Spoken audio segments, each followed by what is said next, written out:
For example, ikatlong pabalitang anghel, the three angel messages. Eh nakalagay dun sa produkto na nandun yung fear God. Kaya sa Ecclesiastes 12:13 and 14, eh, obedient, law of God yun, yung pagsunod.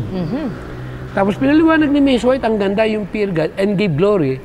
Yung give glory pala, sa Romans 12:1, 1 Corinthians 6:19, 1 10:31, ang daming quotation. Yes. Si Spirit of Prophecy pinaliwanag, ito pala yung health message. Buo. Na siyang Walang gagamitin kulang. during the first angel's message hanggang third angel's message. Yung ikatlong pabalitang anghel, kaakibat pala ito. Yes. Ngayon, nagbigay ka ng pabalita, hindi mo sinala yung produkto na yun. Anong mangyayari? For example, inutusan kita, ibigay mo yung produktong yan, kompleto yan.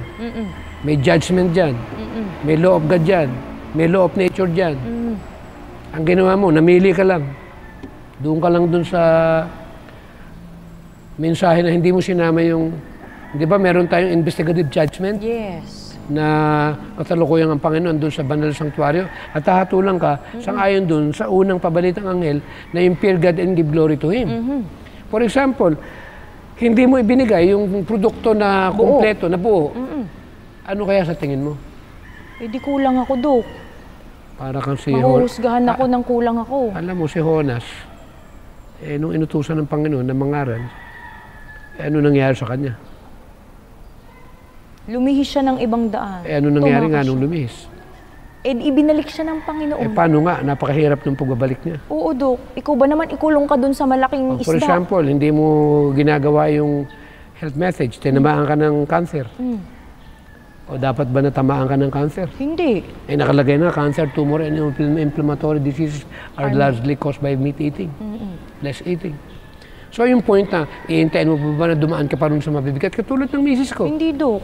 Eh palibasa, hindi namin alam ang vegetarianism during that time. Akala namin, normal lang hindi vegetarian. Yes. Kasi ang potluck namin dun sa Church. Sa church.